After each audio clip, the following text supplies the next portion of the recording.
Hello, good evening, and good evening to you. WeatherBrains episode number 566 is on the air. This is the pre-show. This is for Monday, November 21st, Thanksgiving week, our pre-Thanksgiving show. And this is the time of the show where we go around the horn and share boring stories, humorous anecdotes, and occasionally say things that are extremely outrageous. We'll be starting the show here in about 10 minutes from now. So if you want to skip past the foolishness, just scrub on over. But you might miss something really special. I'm just glad somebody's here, Bill. I thought everybody was gone. I mean, everybody was bailing out. You, me, and the guest tonight. I see Rick Smith just sent in a pick of the week, which means he should be on the show. That's a good sign. But Brian is going to a poll workers convention or something, and Nate says he's trying to round up children, and Kevin said he's out mysteriously. Aubrey just joined us.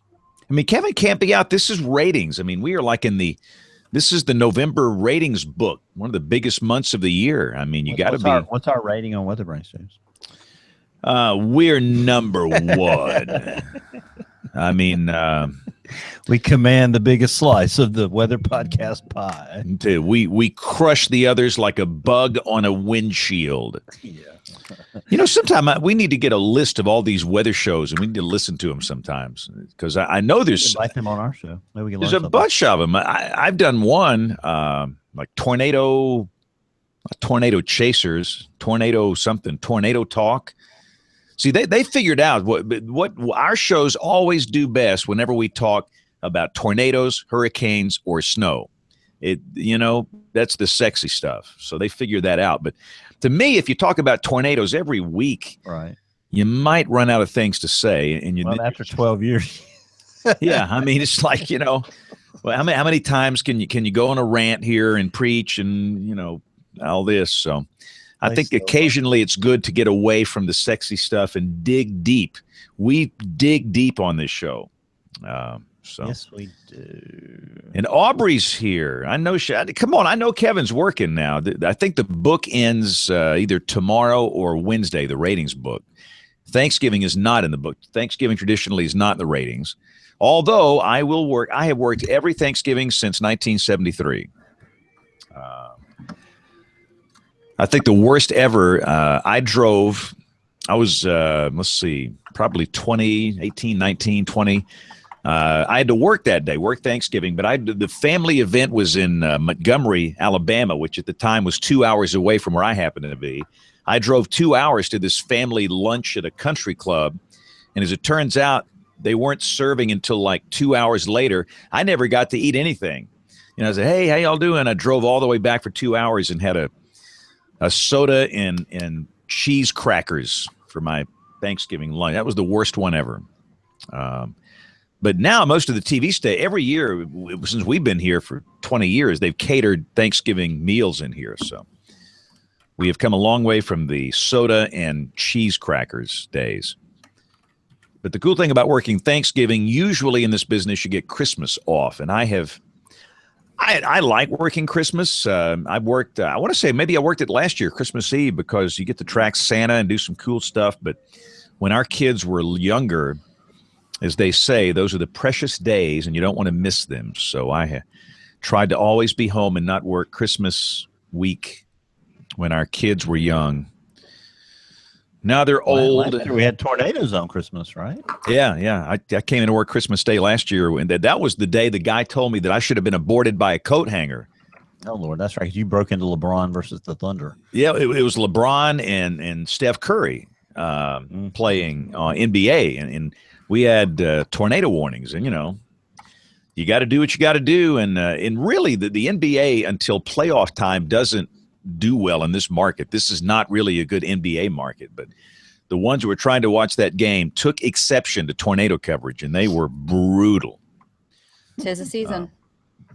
Yeah. I mean, come on, that's Christmas Day, joy to the world, peace on earth, goodwill toward men. Hey, you should have been aborted by a coat hanger. Great. So I'm just glad we got a good crowd here. I was afraid like everybody was bailing on us. So this is going to be a I good thought so show. too. I was afraid it would just be you and me, James. Yeah, we would carry it. We would make it happen. But I don't even know who our guest is tonight, Bib. So I'm Well, glad I Bill's can't here. get the email to go out, James. I don't know what the deal is. Uh-oh. I emailed everybody. Did you not get it?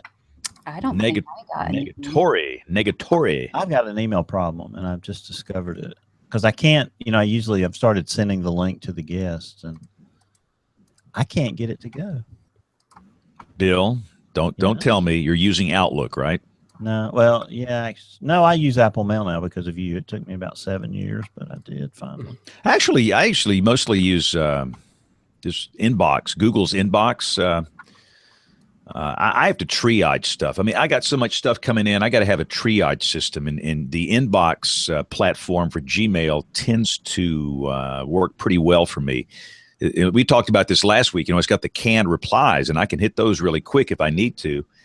And spam control is good, and the mobile apps are pretty good. Not the best. I'm the one thing they don't do split screen on these big iPads, which is not good. But typically, I've got to where I use Inbox now for Gmail, and that's where everything flows in. I cannot get anything to go out with any account but my hotel account, so I'm not sure what's going on. So I rebooted the computer before the show. It's those fake news blockers that now they've gotten you. See, I'm telling you, the fake news guys are going to come after our show. I think they're probably going to let some of these 5-week snow sites stay up, and they're going to take us down. No fake news here. Yeah. No spin zone, right? No nonsense zone tonight. All right. Okay, I think it just went out, James. I'll resend that over to you in just a second, too, so you can do the invite.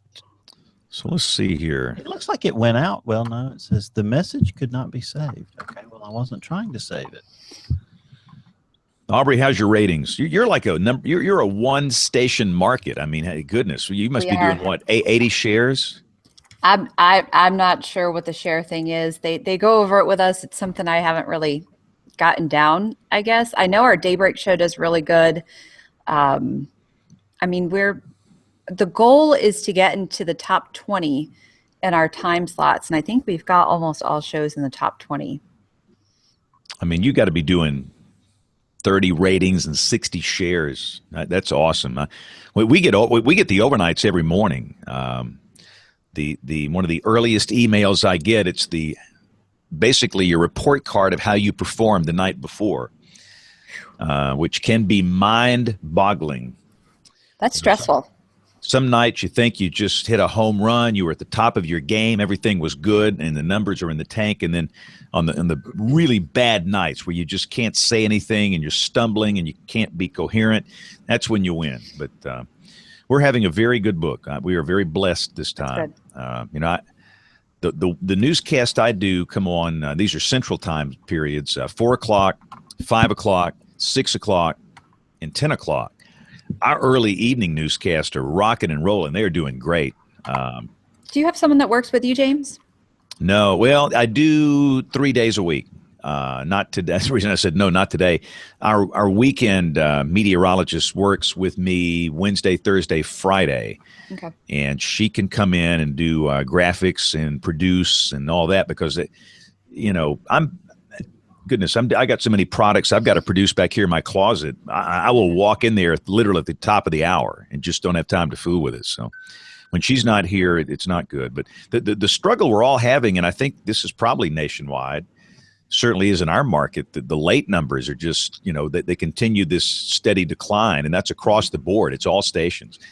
The most successful late newscast in this market, it's the Fox newscast at 9 o'clock.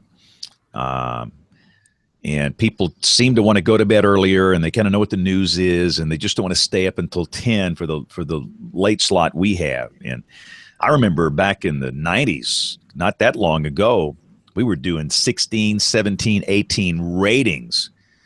And now you're doing 4s and 5s. And, I guess that kind of surprises me though, because I would have thought that more people would be kind of up, out and about doing stuff at like 6, whereas at the 10 and 11 they're kind of watching the news as they get ready for bed or things like that.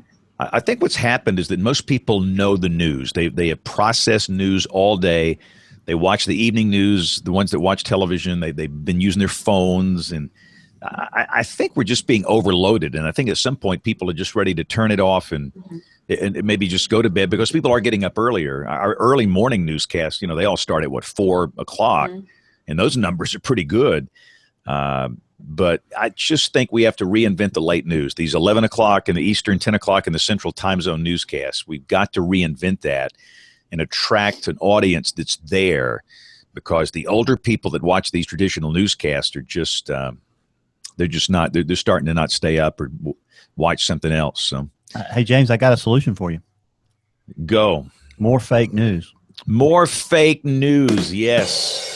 That'll do it. What we ought to do is just do like a story, and then fake or not fake, and have people call in and give away some prizes. Is this fake or is this not fake? And I could do a forecast. Is this bogus or is this really what we think, or are we just making this stuff up? Just tell them it's going to rain 5.5 inches over the next 45 days. Exactly. Or we could just do WeatherBrains reruns on the late news. Have y'all seen the? What was missed in our streaks? Locally we had that crazy 61-day rainless streak, but it also was our 5th longest freezeless streak. Wow, hadn't even noticed that. Hey, look what I've got on. I know, that looks great. This is a very, a lot of times you don't know the quality, it comes in and it's kind of cheap. This is really nice. I mean, it feels good. It's thick. It's comfortable. I didn't know we got sweatshirts. That's great. Yeah, man. I got one of the T-shirts as well. So this is kind of like awesome. I got to order that. Thank you for reminding me, James. And everybody next door, they think this is hilarious, because we've started doing that for these newscasts. Whenever somebody in the studio says something really outrageous, immediately everybody says show title. Yeah, exactly. So it works at our dinner table too. Yeah, they really want to order a Song of the Night thing like this for the people that watch our Song of the Night. All right, let's see. Eric, can you hear us? We only see half of you, Eric. Eric, we're seeing half of your head, and we can't hear a word you're saying, but we're getting close. We got a thumbs up. That's good. He hears us. You hear us. I don't think you're muted. Typically, I see a little mute button there when you're muted. But his test went great today. The half the head we're getting looks pretty good there. Yeah, if you can center up that camera a little bit, that would be nice. And that he's hiding behind Aubrey. Yeah, but I was about to say it's kind of like doing this. Hello.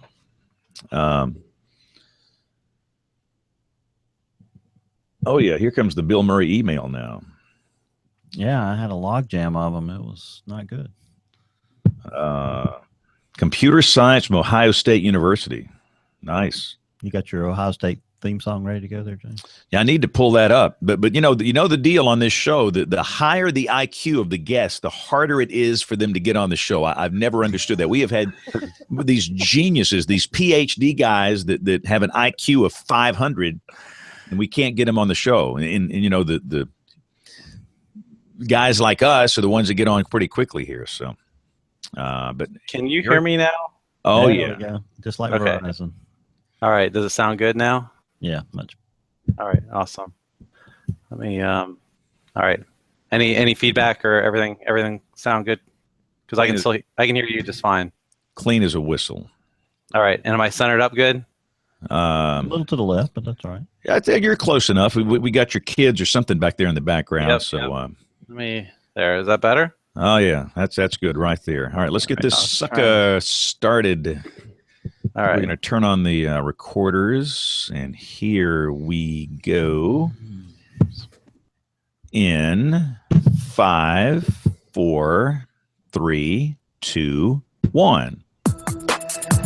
This is WeatherBrains, episode number 566 for the 21st of November, 2016. And before we do anything else, I botched it. I totally botched it. So Kevin sent in some audio, and I botched it. Let's start that up. Producer, do not use that. No. We're going to start it over. Here we go in 5. I used to know how to work a board when I was a kid, but it's like an old man. I don't know how to do it anymore. Here we go in 5, 4, 3, 2, 1. This is WeatherBrains episode number 566. This is the weekly show all about weather, and this is the episode for Monday, November 21st, 2016. From WeatherBrains Worldwide International Headquarters, this is a special report. And now, live from Worldwide International Headquarters, breaking news. A developing story. This just in. Continuing coverage. Coverage you can count on. Nobody gets you closer. Live, local, late breaking. Live, local, and up to the minute. More local, more news. Super duper double dip with sprinkles Doppler 99,000. News that matters. News you can use. The news source, where the news comes first. I-Team investigates. The Weather Authority. 24-hour news source, because the action never stops. On your side, where the news comes first. Team coverage, the news leader. This is a special edition. Winter Storm Namegate 2012. Now here's your host, James... What? Spann. James Spann. That's one of the classics. Kevin dug that up and he sent that in. That was from... let's see, 4 years ago, and that's Kevin's son Matthew, who now has a deep voice. Yeah, but I think everybody in here that does television, somewhere you got involved in that. Your station slogan was in there somewhere. That was awesome. There was only one thing missing, James. What would that be? No tracking. That's true. In fact, we have morphed into this now. Now, WeatherBrains is tracking the tracker. We track what the consultants track, so you can track along with us. Does that make sense? Here's WeatherBrains lead tracker, Kevin Selly. Yeah, that's true. Now, these consultant goobs, what are you going to? I mean, if they go away, we wouldn't have anybody to poke fun at here. So, but I want to say, I'm trying to think what our news slogan. I don't even know what our news slogan is. It used to be building our station around you, but that went away. We're something. But I do know the weather. All the graphics say the Weather Authority. So Matthew got that one in. So that's what we are here. But anyway, thank you for watching and or listening. We do a video and an audio version here. It's our Thanksgiving week show, and accordingly, as you might expect, we have a thin crowd, but a really good crowd tonight. Brian Peters, the internationally beloved meteorologist, is getting a manicure and a pedicure tonight. No, he said he's going to Tallahassee to some type of Thanksgiving gathering. So he is going over the river and through the woods. He's getting his back hair waxed. Oh, boy, that's a nasty thought. But Brian is out. Kevin sent some, speaking of Kevin Selly, we sent some mysterious, he sent that audio in, but he's not here. He just said he's out. And I know he's working because this is the November ratings. You got to be working tonight, but maybe he's got some big deal going on the TV side. And Nate Johnson is rounding up his kids. It takes him like 6 days to get them rounded up for a trip. But we do have Rick Smith, the warning coordination meteorologist at the National Weather Service in Norman, Oklahoma. Rick, how are you doing this evening? I am doing just fine. Enjoying some beautiful, very fall-like weather here, and may even get a little rain, maybe even a little rumble of thunder between now and tomorrow night at this time. So keeping our fingers crossed. We don't need the rain as much as you guys do, but we'll take all we can get for sure. Yeah, I noticed the SPC guys have a marginal risk up into, I guess it's south and east of you. We'll talk about that in the weather roundup here in just a second. But we are our drought down here in the deep south. That's a big story. The snow in the New England. There's a lot of things going on. Got a late season tropical storm. I love the name Otto. I love a name where you can spell it backwards and it's the same. So we'll talk about all that in just a second. But Aubrey Urbanowitz is in Harrisonburg, Virginia. Loveliest city for sure, represented here on this show. It's pretty nice. It's lovely. So did you get any snow flurries with the cold air? We did. Saturday night, I saw some snow flurries. We were working on the house all weekend, and when we finally sat down to relax, I was trying to angle myself, and I had the front light on so I could try to see outside to see if there was some flurries coming down. And finally, late Saturday night, I saw some flurries. Didn't see a single one Sunday, but the wind, 70-mile-an-hour gusts. Wow, that's almost hurricane force. Yeah, Wintergreen Mountain reported 70 miles an hour. Petersburg, up in our high elevation, 61, 46, 50, 46.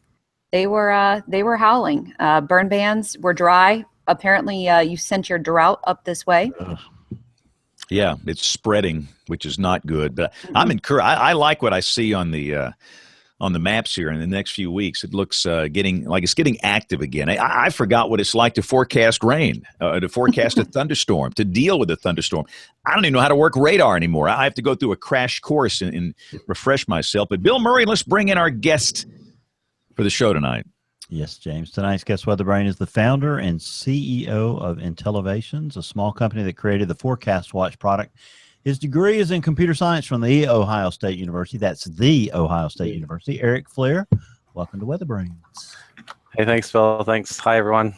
Well, Eric, before we get buzzed for turning the show into college football brains, I'd like to get your prediction for the big Ohio State-Michigan game this weekend. Well, I think Ohio State is going to pull it off by a touchdown. Okay. All right. I'll be back. I got to call my bookie. I'll be right back. But so now the second question, Eric, is if Ohio State wins, will Michigan still make it into the playoff? So if Ohio State wins, then if Penn State loses, if Penn State loses, Michigan is in, I think. If Penn State wins and Ohio State wins, then Penn State goes. It's really kind of complicated. So if Michigan wins, they're in. If Michigan loses and Penn State wins, they're in. And if Michigan and Penn State lose, then Ohio State is in. That's what it is. So Rick Smith, what's Oklahoma's path to the college football playoff? There's a big spread tricks that you have to go through, and it's super complicated. But we got to win the game. Well, we don't play this Saturday. We play Bedlam on December 3rd. So who knows? We'll see. I'm happy to just be in the top 10, and we'll see if we can get by OSU. Now I see that our friend Kirk Herbstreit for ESPN got in trouble for calling Oklahoma State Okie State. Is that something that is sort of considered to be a slur in Oklahoma? No, or is not in Norman. It's not. I didn't know it. I don't. No, I don't think so. I didn't see that. That's interesting. Yeah, I thought that was very interesting. Someone took him to task, and then there was a huge cadre of people who came out in support of the person who called him out, and then of course there was a large slosh back of Oklahoma people who said just call them Zero State and some other choke. I was going to say they've probably been called worse, but yeah. Hey, let me ask. So Nebraska's still in the hunt in the Big Ten too on the other side. So, you could have a Nebraska-Ohio State Big Ten championship. Hey, Rick, let me ask you a question. So maybe you'll know the answer to that. We're talking about this in the news studio the other night. So all the politics is the election's over, but all these new insults that politicians have for each other, xenophobe and all these terms, demagogue. I guess some of these have been around for a long time, but being a weather guy, I with no interest in politics, I'm amazed at these new terms. One of the insults that they're using is now called okey doke. So is that an Oklahoma phrase? Do you know what that means? If somebody calls you an okey doke? I probably pay about as much attention to politics as you do, so that's a new one on me. Okay, well, but it's an okey. I thought maybe it was some kind of Oklahoma deal. I mean, I've never heard. It's not a South Alabama deal. I know that. I don't know. I'll have to Google that while we're talking. We'll put our research team on that. So, Bill, I'm sorry, but. No, that's awesome, James. Thank you. But so, Eric, it seems like you were always interested in computers. So, tell us how you took that and translated into a company that does weather. Oh yeah, sure. So, in addition to computers, my dad was in the computers. He was one of the early employees of CompuServe, and I don't know if any of you guys remember CompuServe. They were kind of a pioneer in the pre-internet days. What do you mean? CompuServe. All my email came in by CompuServe. I remember when they opened up the CompuServe mall, with these crummy monochrome monitors. It was all text. But I mean, even back in those days, you could buy stuff from a few stores. But my CompuServe was like 783.662 dot something something something. But I was a big CompuServe guy. Yeah. Yeah, and it was I mean, it was great. I remember playing Adventure on there and chat and forums before the internet, before Facebook. But yeah, so that's where my interest in computers came. And then I also had an interest in the weather. I just always liked looking at the sky. I always took pictures of the clouds and kind of had an amateur interest in nature and the weather. And I was managing a team of software developers. I wasn't doing a lot of coding myself. And I thought, well, maybe for a weekend project, I've always been, this was probably around 2000, 2001. The internet was starting to get big, weather.com, AccuWeather, they were starting to have a presence on the internet. And I thought, well, what, is there any difference between the forecasts at AccuWeather and Weather Channel? Is there any difference between the National Weather Service and Weather Underground? And so I just kind of started collecting forecasts to kind of see what kind of differences there were. And then I also thought, well, is there one that's a better forecast? Which one should I go to? Should I go to Weather Channel or should I go to AccuWeather? And so I started calculating the accuracy of those forecasts. And it turns out, as I started doing more research and, AccuWeather says they're the most accurate and Weather Channel says they're the most accurate. And pretty much everyone else says, well, I wish I could be wrong half the time and still keep my job. I wanted to kind of add some information to that discussion and kind of, help out meteorologists to communicate, and to set expectations for their forecasts so you wouldn't have those snarky comments. And also for start understanding how much they can actually rely on the forecasts, which turns out that forecasts are pretty accurate. So that's, I guess, how Forecast Watch was born. So tell us about that, what it is and what it does. Yeah, so Forecast Watch every day is collecting about is collecting forecasts from about 1,200 locations around the world, and it collects that from 15 to 20 different providers, and it ingests all that every day, calculates the accuracy of those forecasts based on observations from weather sensors in the United States and around the world. And then it slices and dices that accuracy information. You can look at accuracy trends. You can look at wind, temperature, precip. You can look at all kinds of different metrics to help us are doing well and where they're not doing well, and also to communicate that accuracy to to the public. So talk about how you get that data. Are you just going out and scraping it, or are they providing it to you separately, or what? How are you doing? Initially I did a lot of web scraping, and there are still a few sites that I have to scrape, but for the most part, I have agreements or their customers, and I'm using their APIs. Actually, the internet is kind of becoming more of an API land. Most of the larger weather forecasting companies have APIs. Or if they don't have an API, they have an FTP site or something that I'm collecting bulk forecasts from. It's much rarer now that I'm actually having to scrape websites, but I also do that. And then on the observation side, I use products from the National Climatic Data Center and get the observations there. So talk for a moment to our audience that might not be familiar with what an API is, because that's a term we're all familiar with probably, but there's probably someone listening who might not know what that means. Yeah, sure thing. So an API is basically a way to get information that is structured in a way that the computer can easily understand it. When you go to a web page, you get HTML, right? You get some data that then is turned into a page that you see on the screen, and that's very useful to a human to see, to see the icon and to see the text, and it's all nicely formatted and all that. But oftentimes that's hard for a computer to understand. It's hard for the computer to know that 76 is actually the high temperature for next Tuesday. What an API does is instead of providing information that is useful for a human, it provides the information in a way that is easily understood by the computer. So now, are you sucking in the NDFD and products from the National Weather Service too, or is that? Yes. separate? Yeah. So there's two ways that it used to be that way back in the day that the National Weather Service websites were actually controlled by the different regional centers, and it didn't match what was in the. They were starting to roll out the NDFD, which is the National Digital Forecast Database, and they were separate. So I would actually scrape the weather.gov and also use the SOAP interface, which is an API for the NDFD.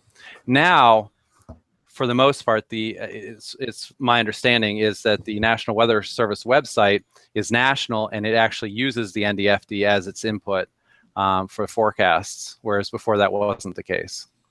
Well, so I'm still collecting both, but. So are you grading the National Weather Service on their forecasting accuracy? Yes. Aha. So how does it compare to the results that they report to Congress? I don't know what they report to Congress. So I assume that they are doing their own verification. I know that they're doing their own verification and their own accuracy analysis. What Forecast Watch does is it allows people to see a comparative accuracy, and really the National Weather Service isn't in business to compete against the private weather forecasters. So to the National Weather Service, they don't really care if they're better or worse in some area than AccuWeather. They just care that they're helping promote safety and saving lives and ensuring commerce. We might better cut this conversation because there might be someone from the Trump administration listening that might pick up on that. So Rick, talk to me for a second. Talk to me for a second about the NDFD and going toward climatology in the longer range, like 4 to 7 days out. Is that a real thing, or is that just something that some people say from time to time? I think it really depends on the situation, the forecaster. I know that you do see that appear sometimes in the longer range forecast. You can in the summer, late in the summertime, you say, well, it's 95, 90, 95, 89, it starts to trend toward that climatology. Sometimes that's wishful thinking, but I don't think you can say always or most of the. I think it really is situation dependent, but that is something that gets factored in. Do you think that the Weather Service's skill scores tend to reward forecasting toward climatology? Generally speaking, over the long term, probably. It's those anomalous events that can either make or break your verification scores sometimes. So, but I think over the long run, yeah, that's probably true. So Eric, sign in on that for a second. Talk about those conversations. Yeah. Actually, I would tend to agree with Rick. A couple things. First of all, I would say that if you look kind of in the aggregate, you, at least for temperature forecast, you see skill out past 7-8 days, right? Like 9 days, you're really at climatology, but you're seeing skill just in again, it's situation dependent and time of year dependent and location dependent, but kind of in the aggregate, you see skill at the 7-day mark. So, which is encouraging. And as far as there was another point. Now I've forgotten. It's getting late here. The other thing. Oh yes. Forecasting to the norm, right? If you look at the reverse, like if you look at, instead of looking at the accuracy of forecasts, you look at how accurate the forecast was, given that the observation was normal. Yeah, those are the forecasts that tend to be the most accurate, right? When the weather ends up being normal, the accuracy is really good,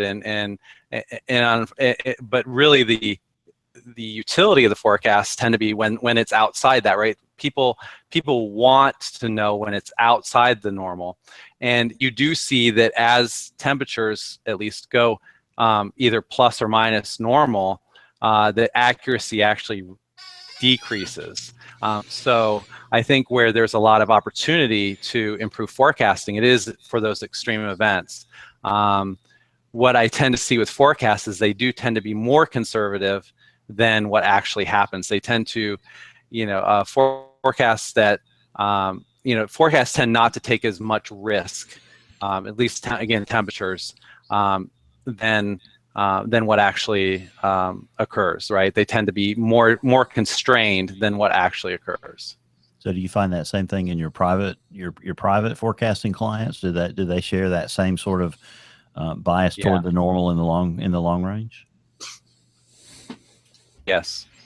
Well, yes. And so that's interesting. So, talk about other differences that you see between public and private weather forecasts. Yeah. So, one of the things I've noticed over the last 10 years is that there's been an increasing divergence of accuracy and of the forecasts. There's definitely economic pressure for private forecasters to continue to innovate. Technology prices have gone down to a degree that, and actually weather forecasting is a technology-driven business. You don't have to look very far to see that, IBM bought the Weather Channel, right? And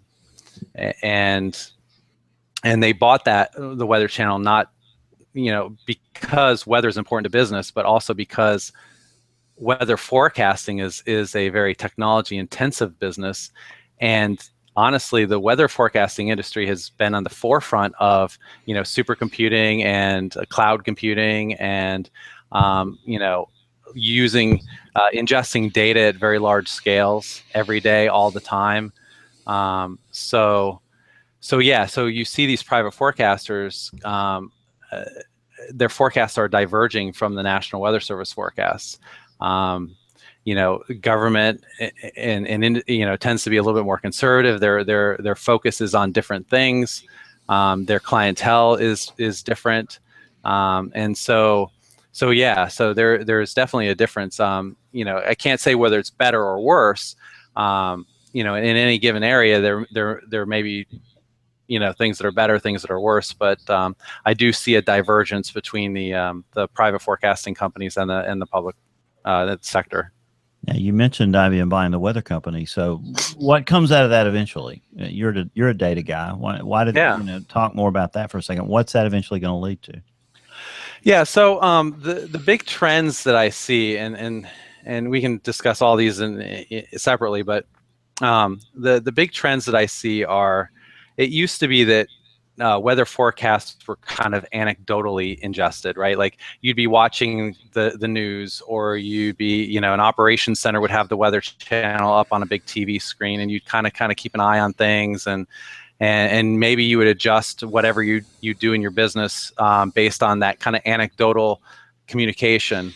What I'm seeing more and more is that weather forecasts and weather observations are getting ingested into other computer systems unseen by human eyes, and those those weather forecasts and weather observations then are put into a business model, a decision system, some other process on the computers, on the business side, and they're actually being used as data, right? Weather forecasts are data, and it's just one more type of data that is getting ingested into a system. So that's one big trend. Another big trend I'm seeing is that because weather forecasts are becoming more and more accurate, and we're able to tailor point-specific forecasts and things like that, businesses are relying more on that data. They're using those forecasts to make business decisions that affect the bottom line. I worked with an East Coast energy utility who worked with MIT to take weather forecasts and use those in a model to better pre-place utility equipment, repair equipment, and things like that. And this was all in response to Superstorm Sandy. So they are taking these weather forecasts and using them in a model to help better pre-place, because when you pre-place a utility truck or a ladder or spare transformers or whatever, that costs money, right? And you don't want to do that unless you're pretty sure that you're going to need it. So that's another trend that I see. And finally, a big trend that I see is more and more observational data. It used to be that collecting and distributing observational data was expensive, right? The ASOS and AOS network used, dedicated, T1 lines and things like that were expensive. And now you have this internet, you have cell, you have all these other ways to communicate. So you have this distributed network, the internet, that allows you to collect a larger and larger amount of data. So you have more and more private observation networks. You have, more and more sources of data, like with TAMDAR and things like that.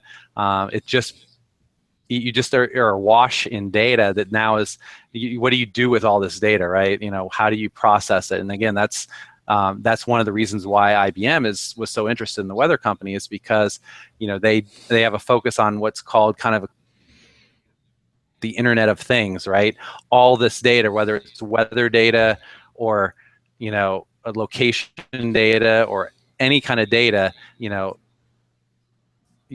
want to ingest it and make decisions off of it, right? So weather observations has been at the forefront of that data collection.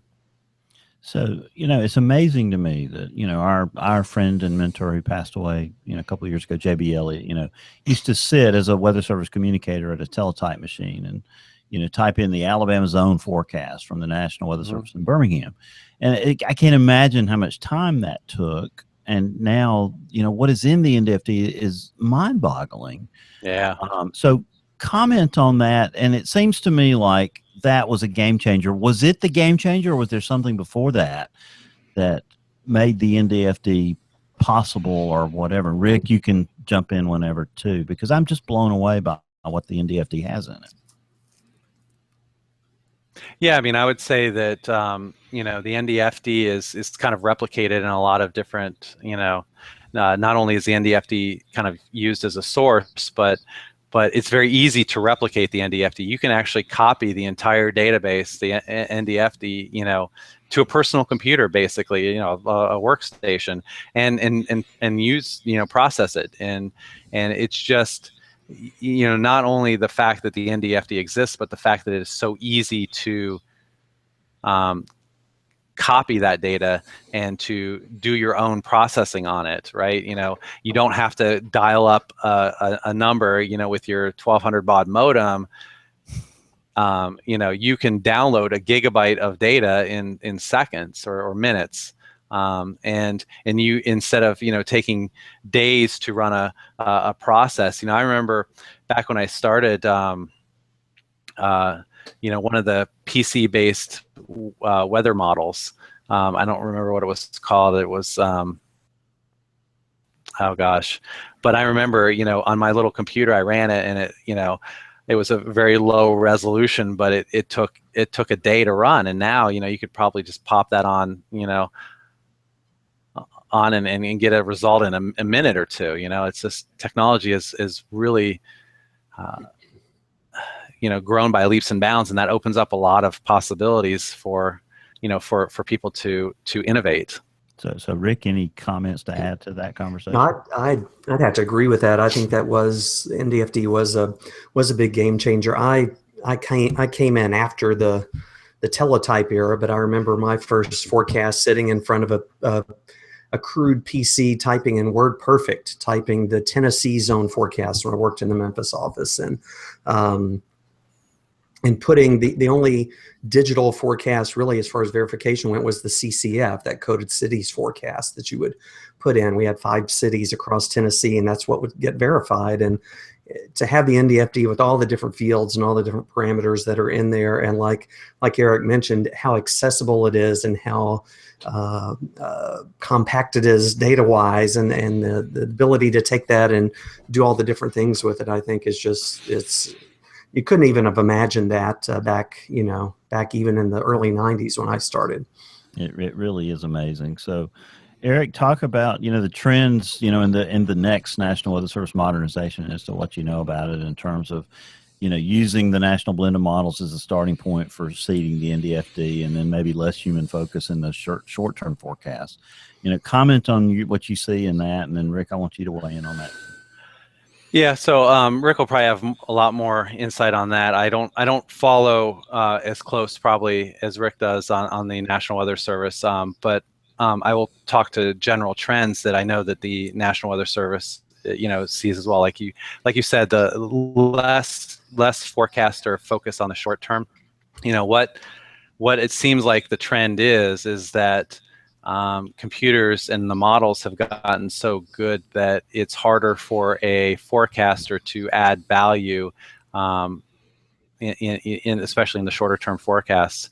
And that doesn't mean that meteorologists and forecasters are going to go away, but their job is going to change. They're on one side you're going to need to know a lot more about computers and programming and physics and all that. You're gonna if you want to get into weather or whatever, you're gonna need to know about supercomputing and cluster computing and the cloud and all that. And then on the other side, one of the great opportunities is for customization, right? We're used to kind of the tombstones and the forecast for today, the forecast for tomorrow, this that. And we leave it to the consumers of that forecast to kind of make that decision on what to do with that forecast. But one of the things I see of great value to meteorologists is turning that raw forecast into usable information, into actionable information, whether that is determining where to send trucks or determining how many people to staff an event or something like that, or it's really the turning the forecast into something that is more custom for the consumer of that forecast, and not just providing a forecast, if that makes any sense. So is that the break point between private and public right there? Is that where that happens? Yeah, I mean, I definitely see on the private side that that there's a lot more customization. Obviously, an area of active discussion is what happens when a private weather forecaster has this forecast, right, that differs from the National Weather Service forecast, and that forecast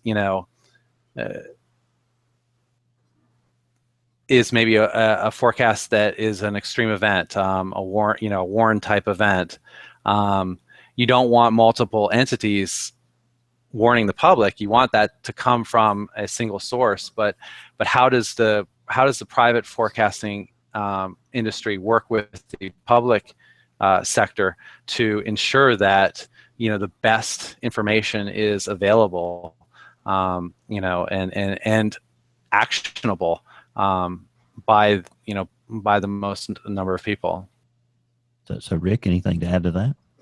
Well, I kind of have a different view on what you started out talking about the short term versus long term. What I see the Weather Service moving toward is certainly using a national blend of models or whatever it turns out to be to have this common operating picture. So we're all starting on the same page, and I see emphasis on the longer term forecasting and let the models handle that. They do a very good job at that, and we look for opportunities for those anomalous events or those extreme events to capitalize on our skills there, but really allowing the forecasters in the focus on short term. So it's not less of a focus on short term forecasting. It's actually more.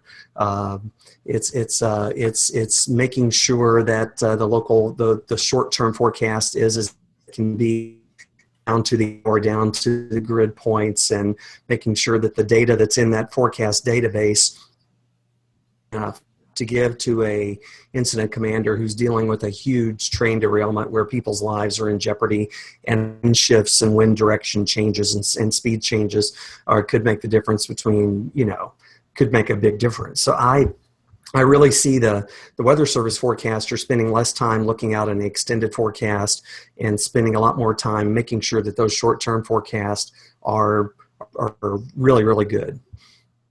Yeah, no, that makes a lot of sense. Yeah, yep, absolutely. I'm glad you corrected me on that, Rick, because that's important. I'm glad you gave your take on that. That's really cool.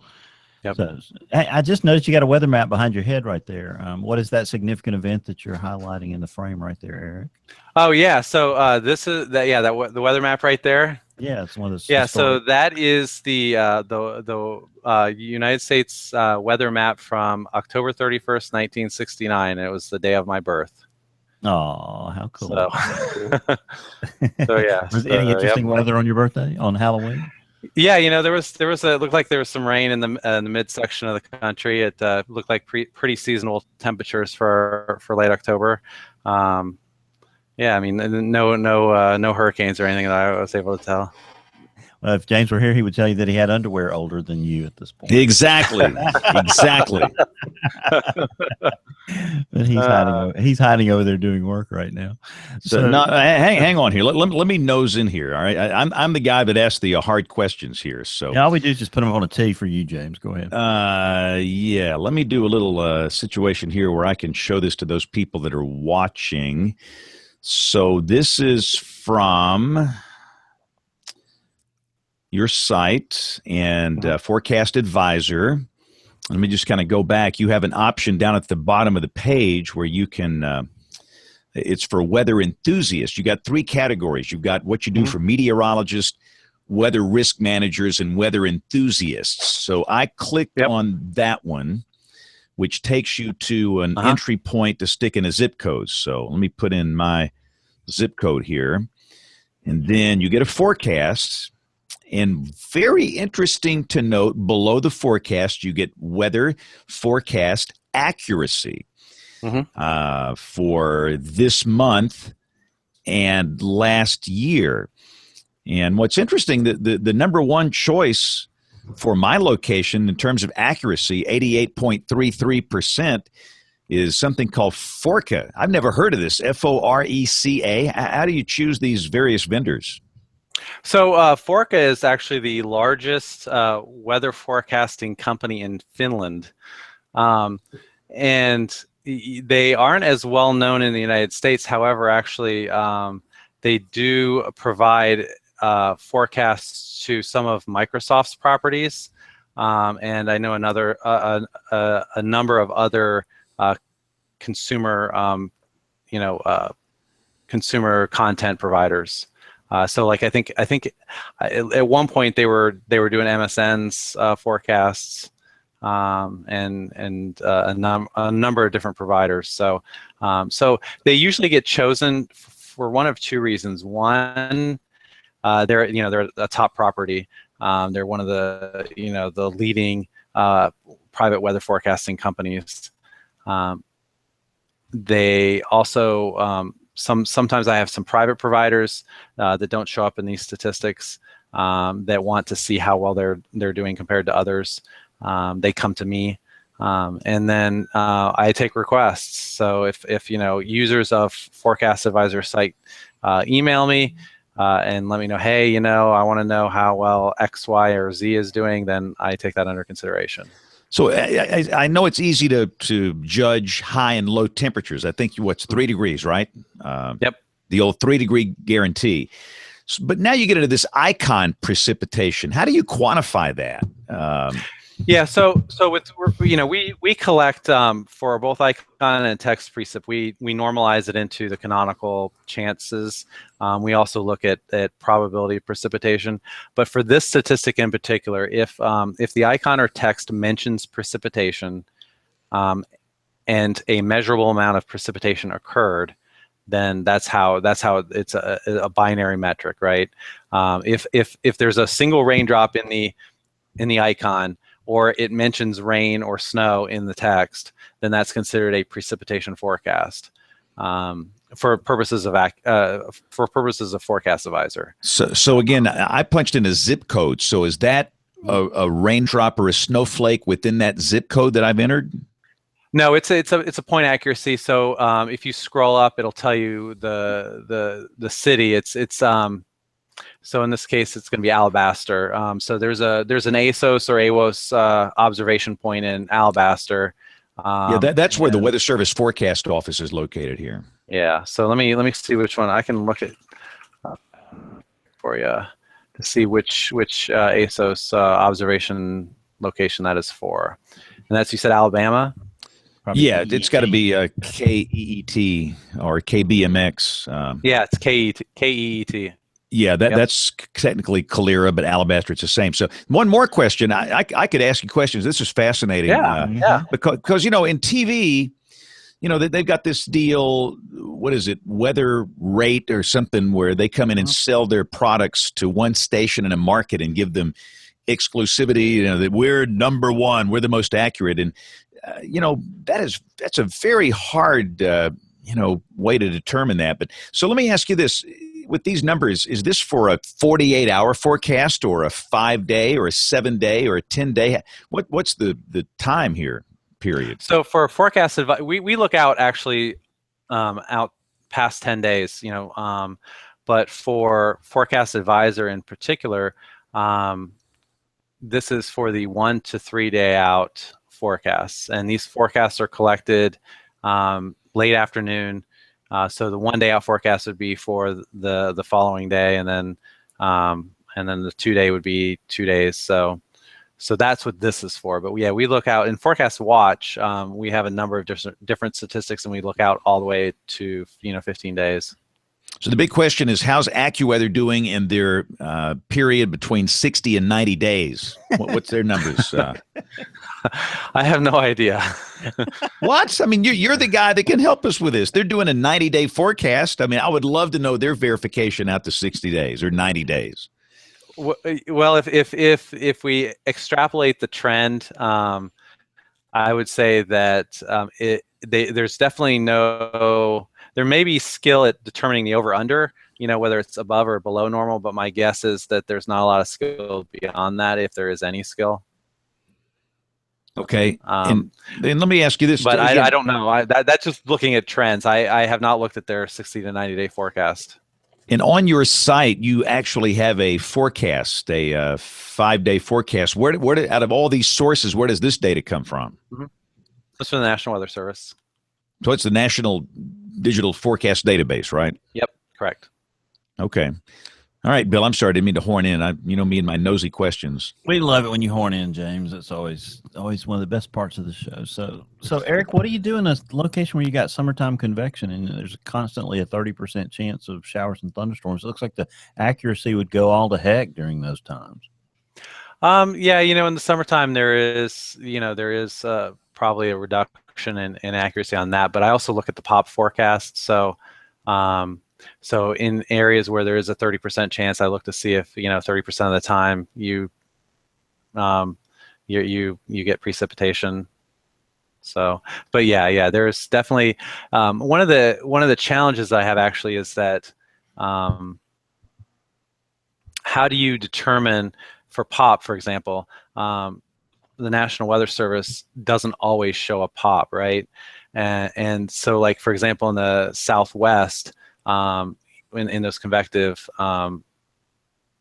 precip events, when it may be 20% or whatever, or 30%, they don't forecast a pop. And so how do you determine whether that non-showing of a pop means that there was zero, was it a 0% or was it what? So, and that's also true on observations, right? Is a non-observation of precipitation mean that no precipitation fell, or was that there was not an observation, right? So, and those types of data questions, that messiness of the data, is really something that that is the biggest challenge that I have. So let me see if I'm right in my thinking. I thought that the NDFD always had at least a 12-hour pop. Is that right or wrong?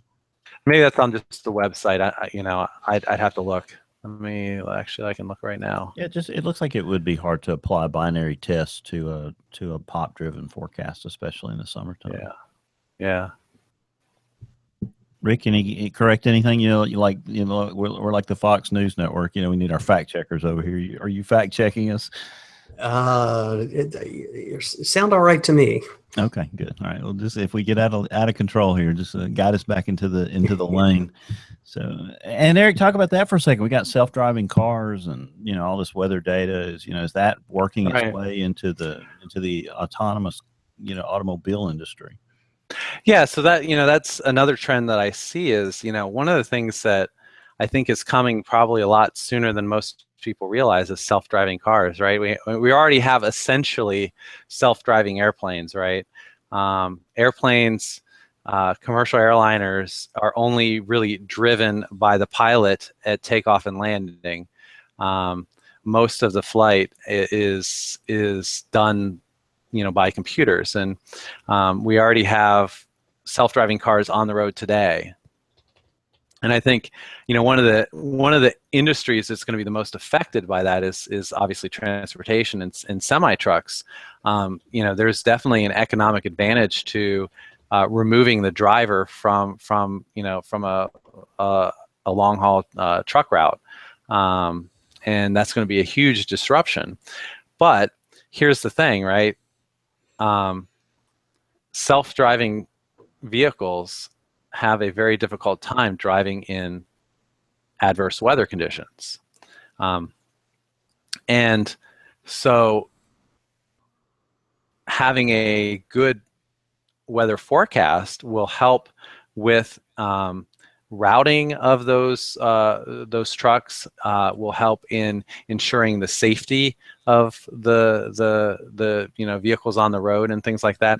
What I like to think about is there was a number of years ago, there was a plane crash of a flight that I think was going to Buffalo, and it was in icing conditions, and the pilots were had autopilot on, and the autopilot was dutifully continuing to fly the airplane. But what was happening is, because of the icing conditions, the controls of the airplane kept getting high, more and more extreme, right, to correct for the adverse conditions that were affecting the airplane, until a point when the controls of the airplane could go no further, right? They reached their limits, and then the plane was, it was well past the ability to correct. And what happened, one of the challenges with self-driving vehicles is that the vehicles don't know what they don't know, right? They'll dutifully drive that vehicle to the limits of its ability to drive it. So when you have these vehicles that are reliant on radar and vision, in a way that humans do it a lot differently, right? They see and they react a lot differently. Knowing what the weather's going to be and knowing what the weather is upcoming can help those autonomous drivers make better decisions that would result in safer travels and economic advantages to whoever is able to route around the weather or whatever.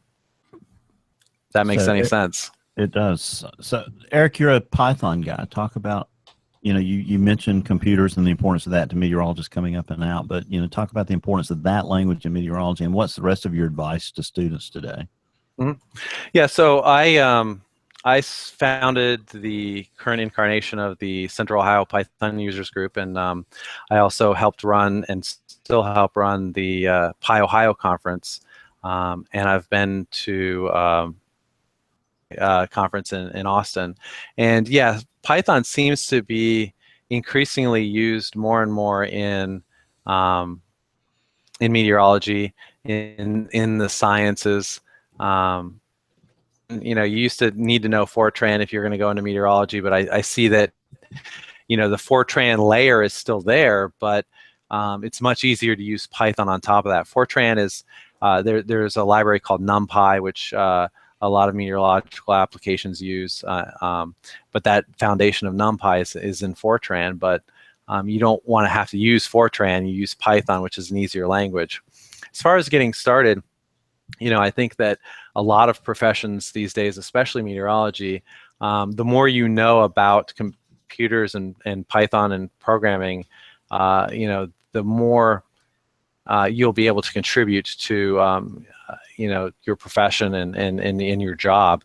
I would say that there's I think MetPy is a big library that's used. There's a number of Python libraries that will read the CDAT format and collect and parse information from the NOAA satellites and things like that. And I see that that knowing how to take data and parse it and massage it and change it and interpret it is very important, and Python does a really good job at doing that. As far as getting started, I would just say look to see what meetups are, what local users groups there are, and start talking to people. There's also a lot of online courses that that will teach you Python or other languages like JavaScript. And the key is just to do it, right? Just to go out there and start learning. All right, so it's time for more nosy questions here. See, I ask the questions nobody else wants to ask. How's business? How's the income on this site? Oh, business is great. Yeah, I mean, I went full time in 2010, and I have not looked back. So, it's a very, very tiny niche, but it's something I enjoy. I'll tell you, meteorologists are great people. They're smart. I learn something new every day, and I love it. So and again, I like to talk small business with people because a lot of scientists that are coming out of college, these meteorology majors, have a great interest in being an entrepreneur. So the next question is, how did you start this? Did you start it with your own funds? Did you take venture capital money? And how many people are working for you now? Yeah, so it's all been bootstrapped, and I actually immediately prior to going full time on this, I was CTO of a startup that eventually failed. It was a venture funded startup, but this has been bootstrapped, and I will say that one of the pieces of advice that I will give you is that the easiest money is your employer's money. So have a full-time job, get that income, and then in the margins start working on a product or a service. And when I got to the point where I was making about a quarter of what I could make full time, I made the leap and was able to fairly quickly get to a point where I was making the same amount of money that I was making before. As far as employees now, I have myself, another full-time employee, and a couple of contractors. Now, do you work out of your home or do you go to an office every day? I used to have an office, but right now I work out of my home and coffee shops and Paneras and the best offices. Exactly, the best offices. And do you do the coding for your website? Do you do that too? I assume you do. Yeah. I mean, I've done most of the coding. Again, I have some contractors that I've hired to do some coding as well. But my passion is programming and creation, and so that's kind of what I focus on. I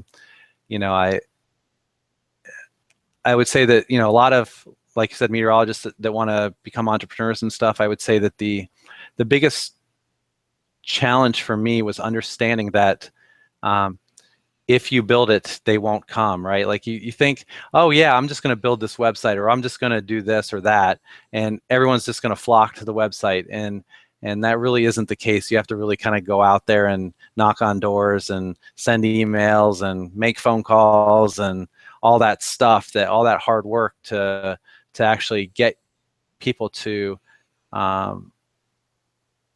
notice your product. And also, you want to ask other people what is valuable to them, right? I would say don't be so wedded to your original idea. Try and find a need, right? Like this product has evolved because of input from a lot of smart people who are my customers, and I'm here to serve them, and I try to make a product that meets their needs. And where do you want this business to be in 10 years? Well, I think we all have a hope that we could retire early. And that's what I'm asking. Do you want to sell out, or you want to keep this thing? I love what I'm doing. So, I would say that, there's no such thing as or I guess I should say everyone has a number, right? Everything's for sale. Everything's for sale. Everything's for sale for the right price, right? But I will say that I absolutely love what I'm doing, and I have, again, I'm in an area where I get to do something that I enjoy every day, and that brings me a lot of pleasure. So awesome. I'm not working for the man, the man is me. You the man. You the man. That's right. And that's our show title. And speaking of you the man. And speaking of show title, but we're going to take a quick break here. And if you can, Eric, stay with us. We're going to do picks of the week and some other stuff here. I for those watching, I'm wearing our new WeatherBrains Gen 2 hoodie. And this is really nice. I mean, Kevin put this stuff together, and it is very comfortable, very high quality. It fits perfectly. So the new WeatherBrains Gen 2 merchandise is in the wild, and it's good stuff. So, and I see Aubrey is here. Aubrey, can you do an email segment like right now? I can do it now, or I can wait until after the recorded segments if you want to go in order. That's fine. Yeah, and since Brian is not here, we don't have a Professor Peters. I've got a Tony Rice, so I'll roll the astronomy report. After that, we'll do the email inbox, weather roundup, picks of the week, and much more as WeatherBrains rolls along. Looking beyond the atmosphere, here's Tony Rice with your astronomy outlook. 3, 2, 1. And liftoff of NOAA's GOES-R, America's most advanced weather eye in the sky, elevating environmental intelligence to new heights and saving lives. Everyone's favorite weather satellite, GOES-R, successfully lifted off on Saturday atop a United Launch Alliance Atlas V vehicle. GOES-R is currently being raised from its planned highly elliptical geosynchronous transfer orbit of about 5,000 miles by 22,000 miles at an inclination of 10.6 degrees. Inclination is the angle between the plane of the orbit and the equator, so GOES-R is very well positioned to take up residence locked into the Earth's rotation high above the equator. Over the next 2 weeks, its orbit will be circularized and raised to just over 22,200 miles. That inclination is going to be reduced to just a fraction of a degree. Throughout the day of the launch, the weather forecast improved from a 10% chance of weather creating a violation to 0% by that last forecast issued by the Air Force's 45th Weather Squadron, which a number of broadcast meteorologists got to visit during their trip to the Cape. But Murphy wasn't done with us yet.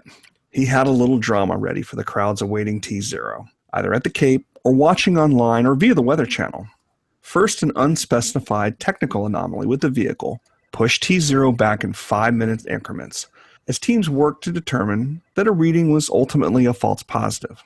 Once that was resolved, an unspecified range issue nearly ate up the rest of that 1-hour launch window. But at the last opportunity available, the final poll was called by the ULA launch conductor, and 29 GOES responded. Op Safety Manager. Go. ULA Safety Officer. Go.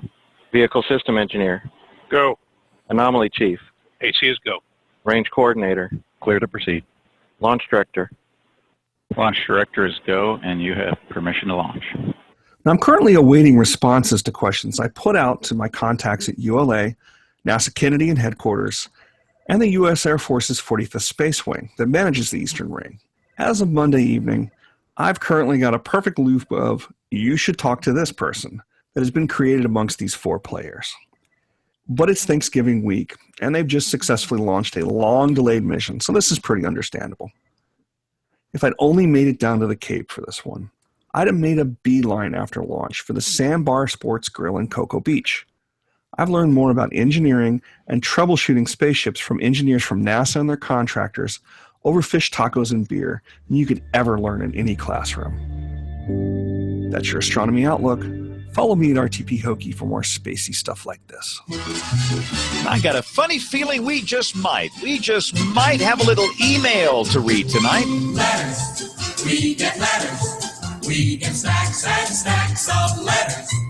Yes, we do have some letters. So starting off with John Huntington, who sent a spectacular video. If we can get maybe a link to the video on weatherbrains.com, that would be great. It's the GOES-R satellite launch seen from Linda Beach, and it is just, it's phenomenal. Really, really good video. So thank you for sending that in. And a question about some of the higher res data, and Nate Johnson answered that GOES 14 has been putting out some of the higher res data, and also the Japanese launched Himura 8 in 2014, and it has been able to capture some of the data in higher resolution, which is what we've been seeing as of lately, and anxiously awaiting GOES-R data.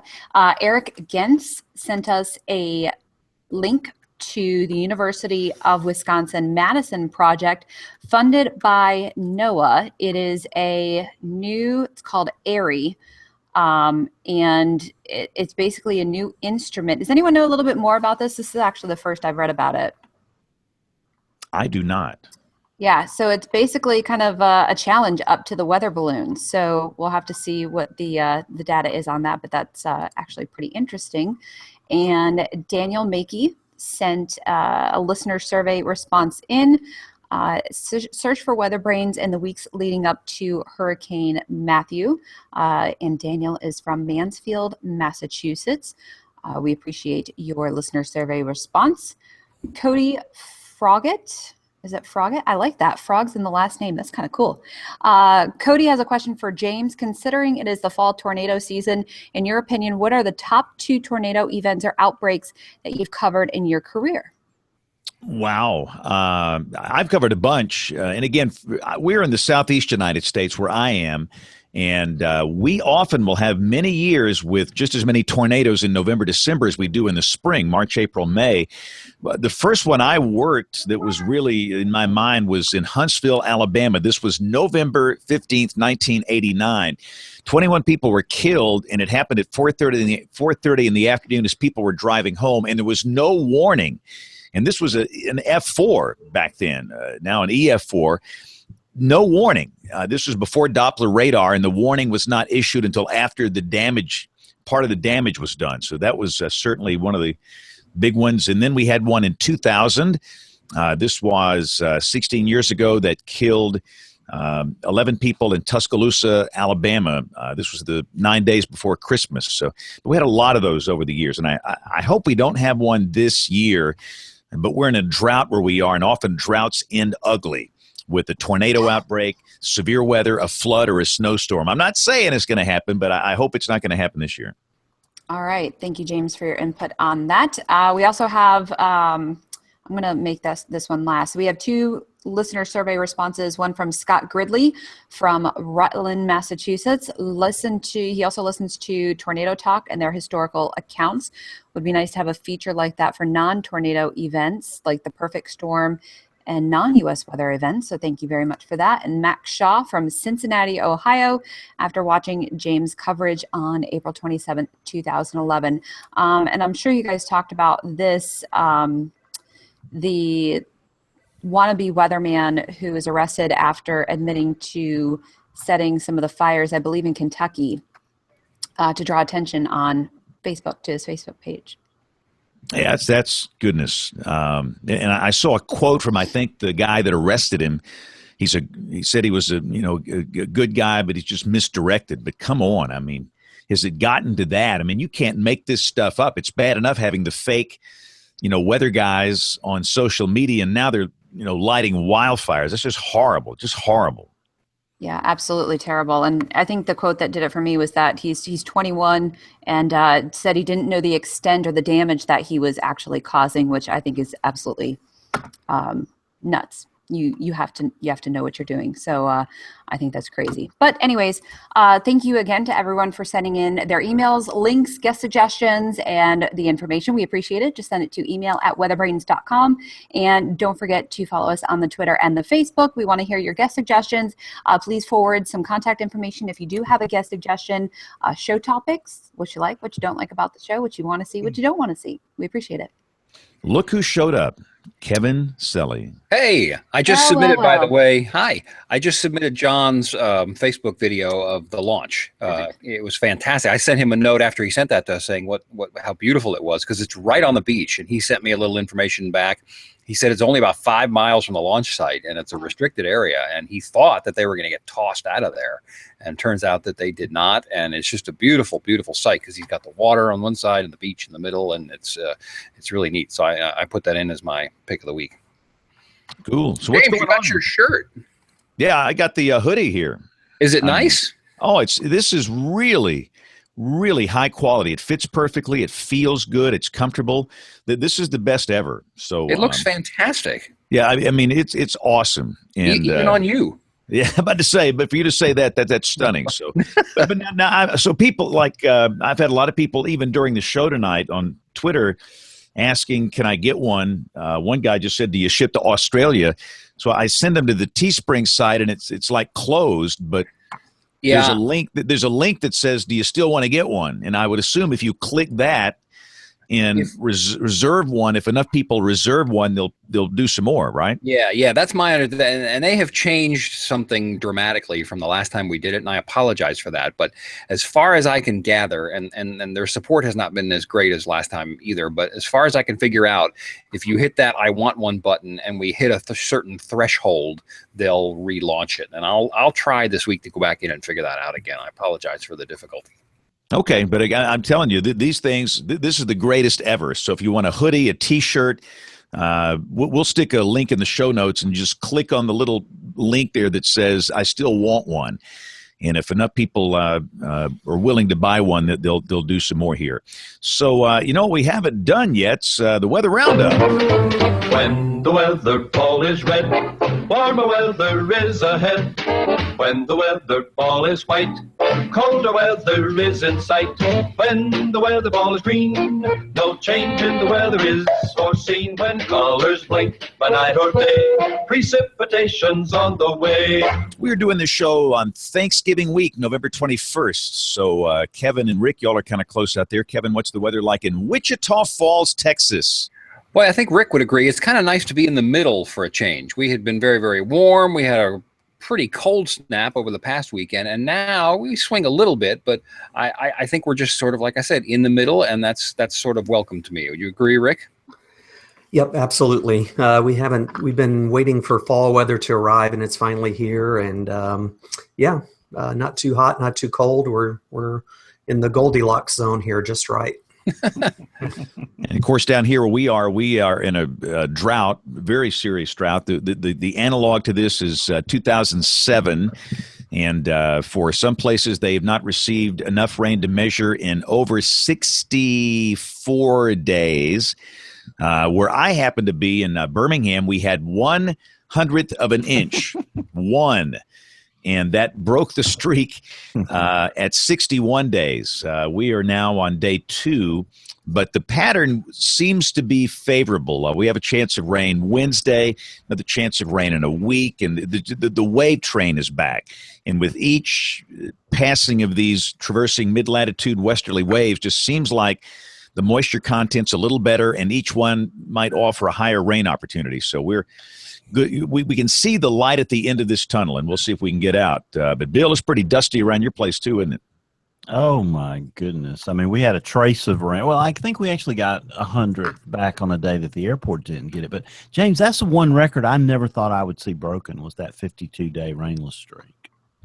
And we were close. We had a couple of days where it did rain, but it just missed, the official buckets. In fact, if I can, I don't know if I have it on the computer. I was going to show you a graphic that Ryan Maui just sent out showing 60-day rain, and it really tells the story very effectively. So let me save it here off the tweeter, and I'll do a screen grab real quick, or a screen share, and for those watching, they can see this. It's fascinating to me to look at this thing. This is the rain for the past 60 days. And it's just remarkable where we happen to be. There's just this hole. This includes Birmingham, Alabama, Atlanta, Georgia, Rome, Georgia, Macon, Georgia. And you can see there's some spots where white shows up, and that is nothing, and that's where we've been. And even on the periphery, there's not a lot. And of course, the other anomaly you see with this map, for those watching, there are huge amounts of rain on the South Atlantic coast. That was Hurricane Matthew that came through. And also the ghost of Julia. Yeah. This is the rain from September 22nd through November 21st. So that's the issue here. James, I have a confession. It's your fault. It is my fault, and it's just been bothering me. I bought a Net Atmo weather station on July 7th, and it has freaking rained again since. It's been terrible. That's the way it works. In the TV business, when you put these radars online, that's when it stops raining and you stop having severe weather. I guarantee if you want to protect yourself from tornadoes, have the nearest TV station buy one of these fancy radar systems, and you'll stop having severe weather for years. Put a webcam on your house. Yes. So Aubrey, by the way, let me say this too, where we are, even down here in the deep south, in my state, it was as cold as 19 this morning. Mm-hmm. Coldest morning so far this season. So how cold is it up in Virginia? We weren't even that cold. We were 33 this morning. No, that's not right. We were, we were 31 this morning. So yeah, we're going to be down into the 20s tonight. It's been cold. It's been windy. It's been windy since Saturday. Our mountains in West Virginia received anywhere from about 2 to 6 inches of snow. We had some flurries across the area. Few places received like a trace, a little light dusting, but a lot of us saw flurries over the weekend. We have this wonderful phenomenon here. When you get the upslope, the lake effect snow on the Allegheny front, and you combine that with some really strong winds with a cyclone, it carries the flurries over into the Shenandoah Valley. So it's usually sunny out and flurrying. That's cool. Ooh. That's awesome. Yeah. So Eric, where are you located? Are you in Ohio, or where are you? And what's the weather like there? Columbus, Ohio. So it was really, really warm there for a while. Friday, I think, got up to 70. Which is, I think that the normals are around 50. And then it got cold. It's been a little below normal, or actually kind of in the normal range, but low normal. And then it's slowly starting to creep back up again. And I think we're going to get some of that rain that may be hitting you guys a little further south. I think maybe Wednesday or Thursday. Awesome. All right. Here's a stat for you. We do a thing here at the TV station called the First Freeze Contest. It's some sponsored thing, the sales department goes out and sells, but you have to submit your guess for when we would hit freezing at Shepherd Air Force Base, the official reporting site. And a woman named Dorothy Jones from McGargle, Texas, won the prize this year, but she guessed, you have to guess the date, the hour, and the minute that we hit 32, and she got it exactly right. No way. Wow. No way. There's no way. I know. This is what I have nothing to do with it other than promoting it. All the back end stuff happens over in the fun and games department, but they sent the note in after the weekend because we hit it Saturday morning at 4:29, and that was the 19th, and they claim that her online submission came in 8 days earlier than that. You have her phone number? Yeah. We need to get her on this show. Yeah. So what does she win? I'm not telling because it's so embarrassing. For goodness, you need to kick up the. You mentioned fun and games department. That reminds me of KVIL Radio. That's Ron right. Ron Chapman. Yeah, You ought to give her something better than a Kevin Selly cookbook for that, man. I mean, come on. She won a $1,500 Buzz Around LT scooter. It's like one of those things, that the seniors ride, and around the supermarket. That's what they gave away. So what if this woman's like 19 years old? Exactly. I mean, I promoted it. I have nothing else to do with it. I gave my opinion, and they moved on. She'll be a little rascal on her little rascal. That's exactly right. She's now tootling. She's now tootling around Wichita Falls at the breakneck speed of 2.5 miles per hour. All right. Well, I've got to enlist somebody to help me with picks of the week here because I am once again I think I've been the lead story every night for the past 60 days because of this drought, which is a convenient way to lead with weather. So we got to do picks of the week. So somebody here's got to kind of pick this up in about 2 minutes when I turn into a pumpkin.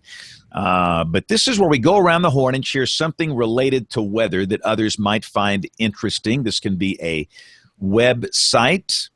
This can be hardware or software, a book, anything closely related to weather.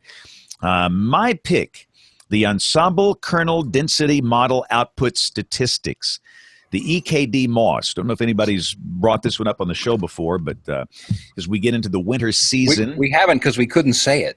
Yeah, about to say, it took me 3 days to figure out how to say that, but it's an interesting product from the North American Ensemble Forecast System, and a lot of people are trying to move toward the ensemble technique in forecasting instead of using deterministic output. You're using the ensemble approach, and very interesting, and again, it's very helpful as we get into the winter season, where especially where I am down here, forecasting numbers and rain events can be quite challenging, and of course winter storm events as well. And all of these links will be up on the website weatherbrains.com.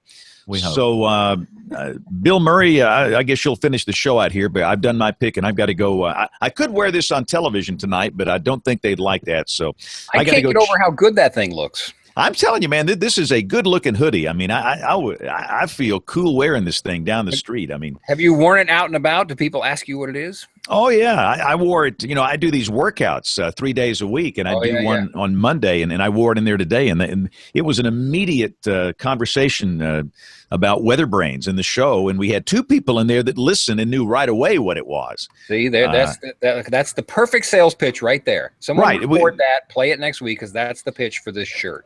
Right. So we had 2 people in there, and they said they're going to get one. They'd like to. And I said, I don't know if they're available, but listen to the show tonight. We'll figure it out. Kevin should be here. So, all right. So, Bill Murray, take it. You do pick of the week and wrap us up here. Thank you, James. We'll start with you, Aubrey, on the left side of the screen, at least for my screen. What's your Mine is the video, the Lake Effect snow video from, I believe it's 2 years ago, from Buffalo, New York. That narrow band of snow, the time lapse, that's just phenomenal that I could look at all day because the Lake Effect machine is going. It's going. It's going. That is so cool. I would love to be there, like on the Tug Hill Plateau or somewhere watching one of those. Do you see the 40-inch report north of Syracuse? That's my kind of day right there. I love that. Thank you for sharing that, Aubrey. It's nice to see you. Nice to see you guys. All right. And Eric, great to have you on the show tonight. And yeah, thanks for having me. I think I warned you to have a pick of the week, and maybe you complied. I did. So actually, I have 2. I complied so well. The first, actually, I follow James on Facebook, and I love the pictures that he posts from viewers and followers. I'm into weather photography myself, and I've done some time lapses and different things, and I always enjoy seeing the pictures that James posts. But my other one is if you're interested in Python and are in the meteorological sciences, Google PyAOS, PYAOS. Johnny Lynn has kind of gotten a group of people together, and he does a symposia at the AMS, learning Python, and he's got a bunch of resources on his page for learning Python and how to get started in using Python in the atmospheric and oceanic sciences. Outstanding. So, Eric, put on your calendar for Saturday, September 15th next year in Anaheim, California, because we're going to have an even bigger weather fest at the NWA than we had this year, and we hope you'll be there with us when we do that. Awesome. Thank you. We really appreciate you being on the show tonight, and good luck with that football game this weekend. Yeah, go Bucks. Yeah, there you go. So it'll be fun. So I see Kevin has conveniently departed the set here. He got his shirt plug in, and of course, all that's going for a good cause. Rick Smith, you're up next with your pick. Hey, speaking of shirts, I went and looked at the Teespring site, and as of right now, Monday night, they need 2 more people. If we get 2 more people to commit to wanting a shirt, so we'll have that with no problem. Then they'll do another order. So that's a great cause and a great looking shirt and sweatshirt there. Like everybody else, I completely geeked out Saturday watching the Gozar launch and. Every 5-minute delay, I was sweating and watching Tony Rice on Twitter telling me it was all okay. But the launch went well, and now my pick of the week is the Gozar site. It's a collaborative or collaboration between NOAA and NASA, and it's everything you'd ever want to know about Gozar, from training to how to use the product, to videos and pictures of the launch, to timetables. Eventually here, not too long in the distant future, we'll switch from calling it Gozar to being GOES 16 when it gets into its final orbit. So anyway, that site will help you track the progress of all that. It's a great information, good one-stop shopping for everything Gozar. So Rick, which satellites are up there now in operational? 13 and 15, right? I believe that's correct. Yeah. So what happens when 16 is up? I mean, it'll automatically go into effect next year, or will they wait? What will the deal be? I honestly don't know all the specifics of that. I know that they'll put it in once, do some testing, and then they may move it around. And I'm not sure what happens to the other ones after that, but I know there's a GOES S that, that'll be the next thing we'll start looking forward to somewhere down the road, but I'm not sure what happens to the ones that are up there now. Well, I know Tony Rice is sitting at home in Raleigh going, ah! That's right. He can update us next week, maybe. We wish he could dial in. So, we've been waiting on the satellite so long. I remember we had a GOES-R, sub-conference in 2011 in Birmingham. It's just amazing. So, I was standing in the furniture store because my son Chris has bought a house, and so Elle and I went to basically buy him some furniture Saturday night. We had to be there before the store closed at 6:00 so he could get delivery, and so of course the launch was right before that at like 5:43 or something, and I was watching on a phone, and before it was all over with, we had a crowd standing around us, because they either thought it was a terrorist attack or or we were putting men on Mars or something. So I said, no, it's way more important. We have the most important weather satellite in history going up. So very, very cool. That's pretty cool. Yeah, I wonder if that range anomaly down downrange was Tony with his drone. Maybe he was the range anomaly. So who knows? We may never know. Did Nate make it to the launch? I know he was planning on going. I don't know. I was really jealous. There was a lot of meteorologists there, TV meteorologists and some weather service people. What a cool experience. But I don't know if Nate made it or not. I don't know either. We'll have to ask him. Maybe we'll get him back on the show next week. He did not go. All right, Kevin, you're here. What's your pick of the week? Or you already did it. You said it. No, that's okay. It's Nate did not make it down, by the way. Good. But John Huntington's launch of GOES from the beach is my pick of the week. And I don't know if you heard Rick say that just 2 more shirts puts us back in the shirt business.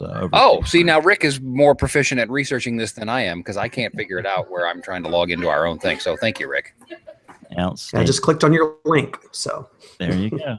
Well, my pick of the week, storm chaser and friend of the show, Mike Wilhelm, one time I even ran our Facebook page, has had some health problems here in Alabama lately, hasn't been able to work. And after exhausting his leave from work, he could use a little help. So I'm asking our friends in the weather community, especially those in Alabama or any of those others who might be familiar with his work, to support him in this time of need. He and John Brown, another friend of the show, captured some of the most amazing footage of the Tuscaloosa tornado back in 2011 and helped save no telling how many lives. But no amount is too small. We've got a GoFundMe going that Stephanie Honeycutt, one of our Skywatchers, has done, and it's so easy to use. That'll be my pick of the week. And any way you can help, we don't need a lot of money, but just a little bit of money to help Mike get over this tough time.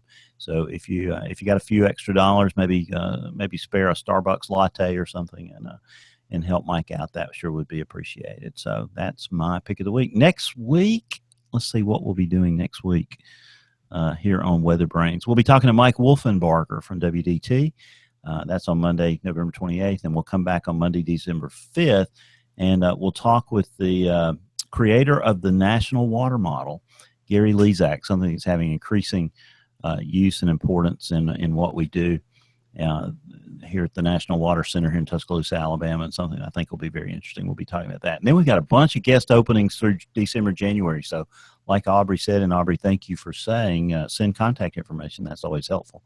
But we've got a great silo full of guest suggestions that I'll be pulling out over the next week or two and filling up all of those slots through January. But I think, Rick Smith, we've used up just about all the time here till 10 o'clock. What do you think? It's about as close as you can get and not be 10 o'clock yet. So yeah, I think we've had a good discussion tonight, and appreciate Eric being on and really interesting thanks discussion. for having me. Yeah, it really was a great It was discussion. good talking to all you guys. Yeah, thanks for being here, Eric. It was really cool, and I appreciate it. Anything else you want to add before we let you get out of here, Eric? Yep. I hope everyone has a wonderful Thanksgiving and happy holidays. Outstanding. Aubrey, anything you need to add before we adjourn this meeting tonight? No, rock on, guys, and hopefully we can get some more rain, some moisture in here somewhere. But we'll use up all we can get, and then we'll send you the rest, Aubrey. Sounds good. All right, Rick Smith, anything else you need to add? Nope. Hope everybody has a good Thanksgiving, and hope all the football games go your way this weekend, and Boomer Sooner. Roll Tide. Go Bucks. Maybe we'll all meet again at some unspecified date in December and January. You never know. So Never know. That would be great. Well, WeatherBrains is the weekly netcast that's all about weather. We usually do it on Monday nights as we get into the holidays. You have to check your local listings because sometimes we change things up based on vacations or holidays and things like that. But generally, you can find us here on Monday night at 8:30 Central Time. And, this group of people have been doing this for almost 12 years now. Really loves bringing this show to you. And as James said earlier, we've talked to just about everybody in the weather industry, but there's some more out there, and they're still making more. So I'm sure we'll continue to do this for as long as we are around. But until next week, when our guest will be Mike Wolfenbarger from WDT, I'll say good night and God bless. Good night. All right, Eric, thank you so much for being with us. Yeah, thank you. Thanks. Rick, thanks for all your input tonight. That was awesome. Oh, no problem. Glad to do it. Eric, thanks for being here. Y'all have a good Thanksgiving. Yeah, right, you too, Rick. Safe travels, Yeah, everybody. It's good talking to you guys. All right. See ya. Good night. Yep. Bye-bye. Good night.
2, and we're done.